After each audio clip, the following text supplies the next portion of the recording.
Hey guys, welcome back हो गया है चैनल पर। बात करेंगे हम ग्लैम कपल के बारे में। काफ़ी टाइम बाद मैं इन पर कोई पॉडकास्ट बना रही हूँ क्योंकि रिसेंट दिनों ऐसी कोई अपडेट थी नहीं, ऐसा कुछ चल नहीं रहा था। हाँ, थोड़ा बहुत विक्टिम कार्ड खेला गया, अजीब अजीब हरकतें की जा रही थी ऋषि की तरफ से, लेकिन वो इतनी ज़्यादा नहीं थी कि उस पर बंदा बात करे और पॉडकास्ट बनाने तक की बात पहुँचे। इग्नोर हो ही रही थी सारी चीज़ें। अच्छा, थोड़ा सा मैं आपको बैक दे दूँ इनका, जाके अगर कोई नया बंदा जुड़ा हो तो जिसको ना पता हो क्या सीन है क्या नहीं है। ग्लैम कपल एक कपल था जिससे ग्लैम गर्ल जो लड़की हिमांशी थी वो पहले एक यूट्यूब चैनल चलाती थी, उसके बाद उसकी शादी हुई ऋषि से। देन उसके बाद इन्होंने एक तरीके से स्किन केयर का चैनल था उस लड़की का, और अच्छे खासे उसने मिलियंस, तकरीबन 3 लाख, तीन लाख बोलूँ, 3 मिलियन जिसके व्यूज़ सॉरी सब्सक्राइबर्स थे। और उसके बाद उसकी शादी हुई। देन उन्होंने स्विच कर दिया अपने चैनल को, स्किन केयर के चैनल को, जिधर स्किन केयर के रिलेटेड वो चीज़ें बताती थी उसको चेंज किया उसने व्लॉग्स में, कपल व्लॉग्स में, और अपने डेली रूटीन दिखाते थे, प्रैंक वगैरह करते थे, और इस तरीके से इनका चलता रहा। शादी के 2.5-3 साल बाद अपडेट आती है कि ये लोग अलग रहना स्टार्ट हो गए हैं, इनकी वीडियो साथ नहीं आ रही होती, और उसके बाद एक चैनल बनता है बीइंग ऋषि के नाम से। तो वहाँ पर वो अपडेट देता है कि हाँ भाई, हम अभी साथ नहीं हैं, हमारे दरमियान कुछ चल रही हैं चीज़ें, लेकिन हम साथ नहीं रह पा रहे। लेकिन उस वक्त डिवोर्स की न्यूज़ नहीं आती है और ऐसा कुछ अपडेट नहीं दी जाती है। लेकिन उसके बाद लोग काफ़ी इनको पसंद करते होते, तो काफ़ी सारी प्रे वगैरह चल रही होती कि भाई आप आ जाओ ये वो। लेकिन उसके कुछ टाइम बाद, तकरीबन 4-5 महीने बाद, फिर अपडेट आनी शुरू होती है कि इन दोनों को साथ देखा जा रहा है। लोग कमेंट करना स्टार्ट करते हैं कि हमने इनको ट्रिप्स पर साथ देखा है, ये दोनों तो साथ मज़े में घूम रहे हैं और सिर्फ ऑडियंस को बेवकूफ़ बना रहे हैं।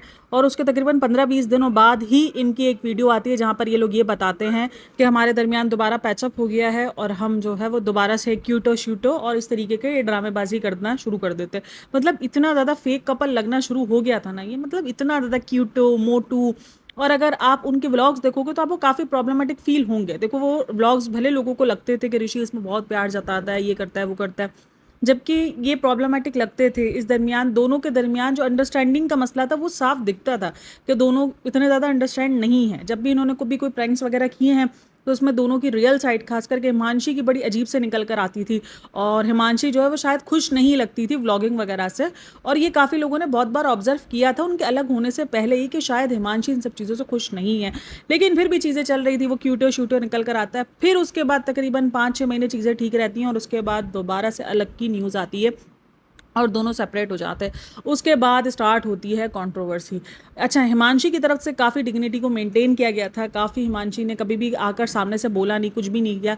लेकिन ऋषि की तरफ से वीडियोस आनी शुरू हुई, उसने बताया कि उस पर केस किया गया, उस पर ये किया गया है, और ये सारे सिचुएशंस हो रही है, झूठे इल्ज़ाम लगाए गए हैं इसके घर वालों पर। बहुत ज़्यादा फेक एलिगेशंस की बात की जाती है कि फेक एलिगेशंस किए गए हैं, और काफ़ी ज़्यादा विक्टिम कार्ड प्ले किया जाता है अपने आप को। उस टाइम पर एक केस आया था अतुल सुभाष करके, उसके साथ खुद को जो है वो जोड़ा जाता है, और काफ़ी कुछ अपडेट यानी ऊपर नीचे होनी शुरू हो जाती है। फिर हिमांशी की तरफ से भी कुछ बातें निकल कर आती हैं। उसके बाद एक से ना सिचुएशन ख़राब हो जाती है। फिर उसके बाद बीच में कूदती है निशी, जो कि है बीइंग ऋषि की बहन।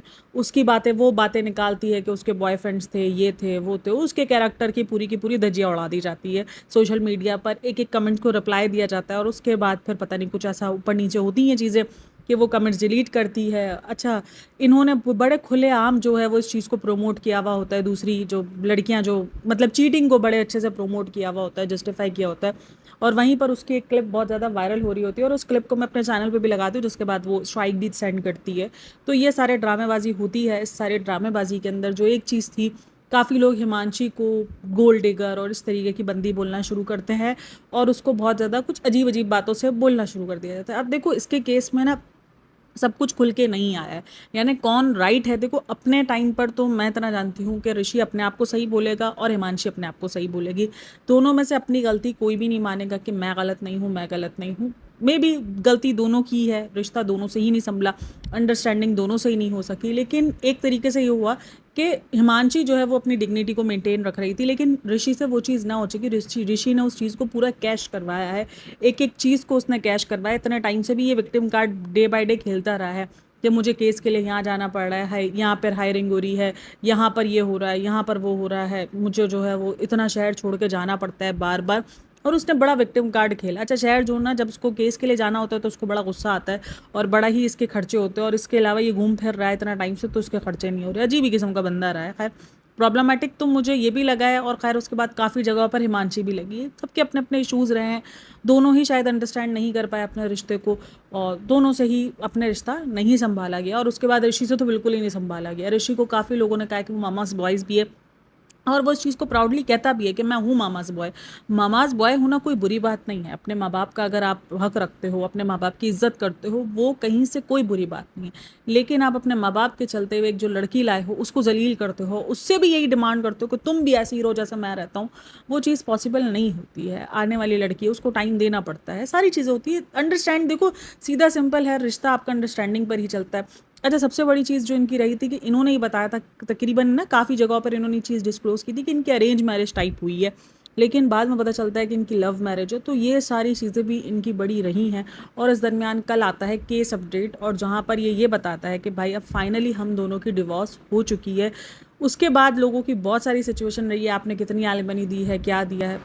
अच्छा, उसने ये बताया कि म्यूचुअल अंडरस्टैंडिंग पर सारी चीज़ें हुई हैं, और म्यूचुअल अंडरस्टैंडिंग पर अब काफ़ी लोग कहते हैं कि पैसा लिया जाता है, काफ़ी लोग कहते हैं कि पैसा नहीं लिया जाता है। अब क्या पता क्या सच, क्योंकि केसेस वगैरह भी थे तो वो भी सब वापसी हुए हैं, और एक एग्रीमेंट वगैरह कुछ ना कुछ हुआ होगा ऐसा। अब उसने कहीं भी एक डिस्क्लोज़ नहीं किया है कि उसने कोई एलिमनी वगैरह दी है, लेकिन कमेंट सेक्शन के अंदर बहुत ज़्यादा हिमांशी को ट्रोल किया जा रहा है कि कितना ज़्यादा तुमने उस गोल्ड डिगर को दिया है, ये वो। तो यहाँ पर अगर एक बंदी अपना आके साइड नहीं रखती है तो उसको मैंने देखा है कि यही बोला जाता है कि वो गलत है, वो सही नहीं है, वो गोल्ड डिगर है। एक डिवोर्स के टाइम पर एक औरत को गोल्ड डिगर बड़ी आसानी से बता दिया जाता है। अभी जो सीन हुआ था धनेश्वरी और उसका यूजी चहल का, अगर आप सबको पता हो तो वो उसमें भी धनाश्री को बहुत जल्दी जो है वो गोल्ड डिगर कह दिया गया था। फिर लोगों को रियलाइज़ हुआ कि ओहो नहीं, ये तो कुछ यूजी की तरफ से ही मिस्टेक से। लेकिन मैंने देखा है औरत पर बड़ी जल्दी उंगलियां उड़ जाती है। काफ़ी लोग कहते हैं कि मर्दों पर बड़ी जल्दी उंगलियां उड़ जाती है। मर्दों पर अगर उंगलियां जल्दी उठती भी है तो फिर उतनी जल्दी फिर वापसी लपेट भी लेती है।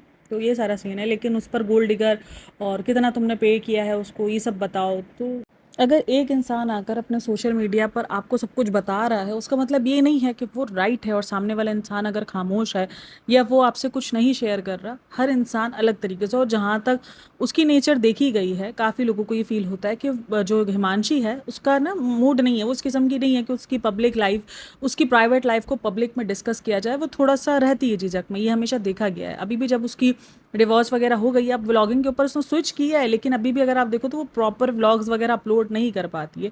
यानी वो प्रॉपर व्लॉगिंग बंदी नहीं है, वो अपनी हर एक चीज़ को डिस्कस नहीं करती है सोशल मीडिया पर। बहुत कम कम चीज़ें होती है जिनको वो डिस्कस करती है, जिनके बारे में वो बात करती है। तो इतना ज़्यादा वो पब्लिक अपनी लाइफ को नहीं करती है। तो हर इंसान अलग होता है, और जो ऋषि है वो काफ़ी पब्लिकली रहा है। अभी बीच में उसने कुछ टाइम तक व्लॉगिंग छोड़ी थी, लेकिन उसके बाद वो दोबारा आ गया।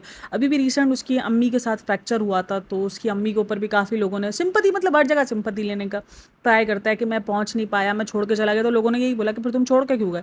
जब तुम्हारी अम्मी तुम्हारे जाने से पहले गिर गई थी तो उसमें आके इतना रोना धोना क्यों किया कि मुझे वापसी आ गया, मैं ये हो गया। मतलब अजीब किस्म का ऋषि का बिहेवियर, मुझे सो कॉल्ड मैं सही बताऊं तो मुझे कोई समझ नहीं आता। मतलब अजीब ही किस्म का वो बंदा है। अपने आप को मामाज बॉय कहता है, लेकिन दिखता वो कुछ भी नहीं है। मुझे समझ उस बंदे की कुछ समझ ही नहीं आती है कि वो चाहता क्या है, वो है कैसा। मतलब उसको हर रिश्ते में हर जगह उसको विक्टिम बनना है, ऐसा फील होता है। और मुझे तो हैरत होती है अभी भी जो कमेंट्स के अंदर लिख रहे होते हैं कि कुछ ऐसा हो जाए कि आप दोनों साथ आ जाओ और आप दोनों एक साथ दिखना शुरू हो जाओ। और कुछ लोगों को तो ये भी लग रहा था कि वो प्रैंक कर रहा है, क्योंकि प्रैंक इनके बहुत ज़्यादा रहे हैं, लेकिन प्रैंक वाली सिचुएशन थी नहीं। जिस तरीके की लड़ाइयाँ हुई हैं सोशल मीडिया पे लास्ट ईयर, भाई पूरा का पूरा धज्जियाँ उड़ा दी गई थी। खास करके हिमांशी को बहुत ज़्यादा गंदा संदा बोला गया है इस टाइम पर, और ये बड़े खुश थे उन कमेंट्स को लाइक करना, उन कमेंट्स को रहने देना। खास करके इसकी बहन को, मुझे वो बहुत काफ़ी स्वीट लगती थी, लेकिन भाई जिस तरीके का उसका निकल कर आया था, आई नो, देखो जब एक हस्बैंड वाइफ की झगड़े होते हैं, लड़ाई झगड़े होते हैं, और जब वो अलग होने पर आते हैं तो आप ऑब्वियसली अपने भाई को ही सपोर्ट करोगे। ये एक है, बहुत कम लड़कियां होती हैं जो अगेंस्ट जाकर सपोर्ट करते हैं, वरना आप ज़्यादातर अपने भाई को सपोर्ट करते हो। लेकिन उस सपोर्ट के चक्कर में अगर आप किसी दूसरी लेडी को और ज़्यादा गिरा रही हो, उसके बॉयफ्रेंड्स के बारे में 16-17 बॉयफ्रेंड्स के बारे में उसकी बात की गई है, और इस तरीके के भले कमेंट्स डिलीट हो गए लेकिन की गई थी, स्क्रीनशॉट्स लिए गए, वो स्क्रीनशॉट्स बहुत ज़्यादा वायरल भी हुए मेरे खुद के चैनल पर, क्योंकि मैंने उस वक्त कंट्रोवर्सी को बहुत ज़्यादा एक तरीके से हम लोग अप टू डेट रहे थे, हम अपडेट देते रहे उस कंट्रोवर्सी के बारे में। तो सारे के सारे कमेंट्स वायरल हुए, उसके एक एक कमेंट का स्क्रीनशॉट सबके पास पड़ा था, वो सब चैनल पर शेयर हुआ है, सारे चैनल्स पर बात हुई हैं। तो यही रहा है कि उसकी बहन के साथ भी समझ नहीं आया। मतलब इस फैमिली ने डिग्निटी को अगर आप कह लो तो वो मेंटेन नहीं कर पाए, और एक लड़की की धज्जियां उड़ाने में इन्होंने कोई कसर नहीं छोड़ी। मतलब कोई कसर नहीं छोड़ी। अगर वो बोलती कि वो केस लड़ रही थी तो वो उसका हक था, ठीक है, उसका हक था। वो अब वो कह लो कि वो एलिमनी वगैरह उसका सीन अभी तक पता ही नहीं चला, तो बंदा क्या ही बात करे। जो चीज़ अभी तक निकल कर ही नहीं आई है कि एलिमनी ली है नहीं ली है। म्यूचुअल अंडरस्टैंडिंग का हुआ है। अब म्यूचुअल अंडरस्टैंडिंग में कभी पैसे लिए भी जाते हैं, कभी नहीं भी लिए जाते। ज़्यादातर लोगों को ये लगता है कि पैसे लेकर ही म्यूचुअल अंडरस्टैंड होता है, क्योंकि जाहिर सी बात है सामने वाली लड़की ऐसे तो अपने केसेस वगैरह सामने नहीं लेगी जब तक उसकी डिमांड्स भी कुछ मानी नहीं जाएंगी। तो होगा कुछ ना कुछ तो हुआ ही होगा। मैं बिल्कुल यहाँ पर ये नहीं कहूँगी। तो खैर फाइनली उसने ये बताया कि अब उनके केस वगैरह ख़त्म हो गए और ये डिवोर्स्ड हो चुके हैं, दोनों दोनों की डिवोर्स्ड हो चुकी है अब। और फिर भी लोग लिख रहे हैं कि कुछ ऐसा हो जाए कि आप एक साथ आ जाओ, आप लोग बहुत ज़्यादा अच्छे लगते थे, ये लगता था। आप लोग के अच्छे लगने से वो अपनी ज़िंदगी थोड़ी सुनेंगे, वो अपनी ज़िंदगी थोड़ी बर्बाद करेंगे। वो नहीं साथ गुजार सके, उनको नहीं समझ आया एक दूसरे का साथ, ठीक है, मूव ऑन कर जाओ, आप लोग का भी काम है। तो इसीलिए इस वीडियो में इसने इतना कुछ प्रॉब्लमेटिक बना नहीं, वो इतना प्रॉब्लमेटिक इसने कुछ कहा नहीं, तो इसलिए मैं ज़्यादा कुछ कह नहीं रही हूँ। लेकिन अगर आपको पता हो तो आप पुरानी वीडियोज़ जाके देख सकते हो, जहाँ पर एक ने धज्जियां उड़ाई है उस लड़की की, और उसके जो कमेंट सेक्शन के अंदर उस लड़की की धज्जियां उड़ाई थी, वो आपको देखने को। मैं ये नहीं बोलूँगी कि वहाँ से भी नहीं हुआ है, हिमांशी पे बहुत कुछ बोला, लेकिन हिमांशी बाद में आई थी बोलने के लिए। सबसे पहले यहीं से सारी चीज़ें गई थी, और यहीं से बहुत गंदा गंदा हिमांशी को बोला जा रहा था। तो ये सब कुछ रहा था। और चलो जी, दोनों को बेस्ट ऑफ लक अपनी आगे की ज़िंदगी में। मूव ऑन करना पड़ता है, ज़िंदगी है। और हिमांशी काफ़ी अच्छे से मूव ऑन करती हुई नज़र आ रही है, और ऋषि भी नज़र आ रहा है। भले लोगों को उसकी हंसी में भी गम दिख रहा है, लेकिन वो मूव ऑन कर गया है अच्छे से, वो अपनी ज़िंदगी जी रहा है। मुझे समझ में नहीं आता लोगों को जो हंसी के अंदर गम दिख रहा हो तो कैसे दिख रहा है भाई। वो अपनी ज़िंदगी जी रहा है, मस्त आना जाना दोस्तों में खेल रहा है, ये कर रहा है। अगर वो थोड़ा बहुत विक्टिम कार्ड आके खेल लेता है, अब वो दिखा देता है कि मैं उदास हूँ, ये हूँ, तो आप लोग समझ लेते हो वो वाकई उदास है। और अगर एक लड़की ये बात नहीं कह रही है तो लोग समझना शुरू कर देते हैं कि वो बेहिस है और वो ऐसी है। तो खैर ये सब कुछ तो चलता रहेगा। आप लोग इन सब में क्या राय है मुझे लाजमी बताना। और वीडियो अच्छी लगी हो तो like share and subscribe my channel. अपना बहुत सारा ख्याल रखना। मिलता है नेक्स्ट वीडियो में, तब तक के लिए ठीक है, बाय बाय, अल्लाह हाफ़िज़।